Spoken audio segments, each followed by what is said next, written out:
ઔદ્યોગિક નગરી અંકલેશ્વરમાં આજે વહેલી સવારે એક અનોખો જ નજારો જોવા મળ્યો હતો, જ્યાં ઉદ્યોગોના ધમધમાટ વચ્ચે હજારો લોકોએ સ્વાસ્થ્યનો સૂર લાવ્યો હતો. અંકલેશ્વર સ્થિત ઓએનજીસી ક્રિકેટ ગ્રાઉન્ડ ખાતે ગુજરાત રાજ્ય યોગ બોર્ડ અને ઓએનજીસીના સંયુક્ત ઉપક્રમે આંતરરાષ્ટ્રીય યોગ દિવસ નિમિત્તે એક વિશાળ અને ભવ્ય યોગ શિબિરનું સફળ આયોજન કરવામાં આવ્યું હતું.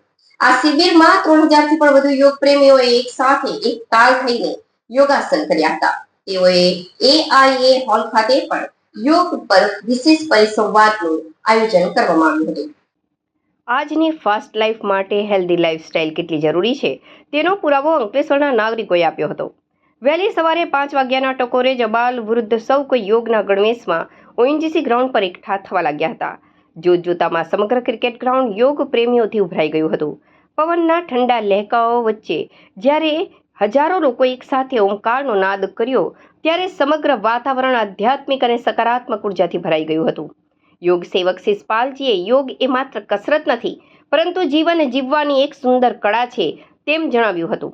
શિબિરમાં ખાસ ઉપસ્થિત રહેલા ગુજરાત રાજ્ય યોગ બોર્ડના ચેરમેન અને આદરણીય યોગ સેવક શિષપાલજીએ ઉપસ્થિત મેદનીને યોગ પ્રોટોકોલ મુજબ વિવિધ આસનો અને પ્રાણાયામ કરાવ્યા હતા. તેમણે આજની તણાવભરી જિંદગીમાં ડાયાબિટીસ, બીપી અને માનસિક તણાવથી મુક્ત રહેવા માટે દૈનિક જીવનમાં યોગ અને આયુર્વેદિક જીવનશૈલી અપનાવવા પર વિશેષ ભાર મૂક્યો હતો. આ ભવ્ય આયોજનને સફળ બનાવવા માટે સ્ટેટ કોઓર્ડિનેટર અનિલભાઈ ત્રિવેદીજી, zone coordinator doctor Parul Patel અને જિલ્લા યોગ કોઓર્ડિનેટરના માર્ગદર્શન હેઠળ માઇક્રો પ્લાનિંગ કરવામાં આવ્યું હતું. યોગ કોચ કોમલબેન, અશોકભાઈ, વિરેન્દ્રભાઈ તેમજ વિશેષ યોગદાન આપનાર ટ્રેનર મહેન્દ્રભાઈ સહિત અંકલેશ્વરના તમામ પ્રશિક્ષિત યોગ ટ્રેનરોએ ખભે ખભા મિલાવીને ગ્રાઉન્ડ પર લોકોને યોગ પોસ્ચર સાથે યોગ કરાવવામાં ભારે જહેમત ઉઠાવી હતી. આ સમગ્ર કાર્યક્રમની સફળતા પાછળ ઓએનજીસીનો સિંહ ફાળો રહ્યો હતો. હજારો લોકોની બેઠક વ્યવસ્થા, સાઉન્ડ સિસ્ટમ, પીવાના પાણીથી લઈને તમામ પાયાની સુવિધાઓ ઓએનજીસીના સહકારથી એટલી સુવ્યવસ્થિત કરવામાં આવી હતી કે વહેલી સવારે આવેલો એક પણ નાગરિક અગવડનો ભોગ ન બન્યો હતો. કાર્યક્રમના અંતે ઉપસ્થિત હજારો નાગરિકોએ માત્ર આજ પૂરતું જ નહીં પરંતુ પોતાના દૈનિક જીવનમાં રોજ ઓછામાં ઓછી 30 મિનિટ યોગને આપવાનો મક્કમ સંકલ્પ કર્યો હતો. આ શિબિરે અંકલેશ્વર વાસીઓમાં સ્વાસ્થ્ય પ્રત્યે એક નવી જાગૃતિ ફૂંકી દીધી છે. આ ઉપરાંત એઆઈએ હોલ ખાતે વિશેષ યોગ પરિસંવાદ યોજવામાં આવ્યો હતો, જેમાં ગુજરાત રાજ્ય યોગ બોર્ડના સ્ટેટ કોઓર્ડિનેટર અનિલભાઈ ત્રિવેદી અને યોગ સેવક શિષપાલજી યોગ પર વિસ્તૃત માર્ગ આપ્યો હતો, જેમાં ઉદ્યોગકારો અને યોગ પ્રેમી જનતા ઉપસ્થિત રહી હતી. સંસ્કૃતની દેન છે. આપણા ઋષિમુનિ યોગી હતા. યોગ, આયુર્વેદ અને ધ્યાનના સારે 200 વર્ષ સ્વસ્થ જીવન જીવતા હતા. ત્યારે બેઠાડું જીવન, કસરતનો અભાવ અને માનસિક તણાવના લીધે રોગો વધ્યા છે. એનું સમાધાન છે યોગ. દેશના યશસ્વી વડાપ્રધાન આદરણીય નરેન્દ્રભાઈ મોદીના લીધે 21 જૂન આંતરરાષ્ટ્રીય યોગ દિવસ ઉજવાય છે. એ સૌ ભારતીયો માટે ગર્વ અને ગૌરવની વાત છે. ગુજરાત રાજ્ય સરકારે પણ ગુજરાત રાજ્ય યોગ બોર્ડનું ગઠન કર્યું છે અને યોગ બોર્ડનો મકસદ છે કે 365 દિવસ લોકો યોગ કરે.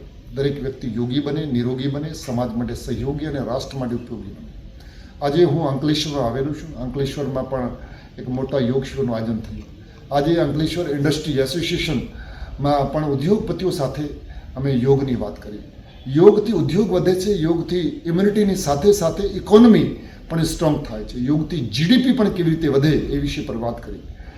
મિત્રો, આપના ચેનલના માધ્યમથી હું ગુજરાત અને દેશની જનતાને આહ્વાન કરવા માગું છું કે માત્ર યોગ એક્સરસાઇઝ નથી.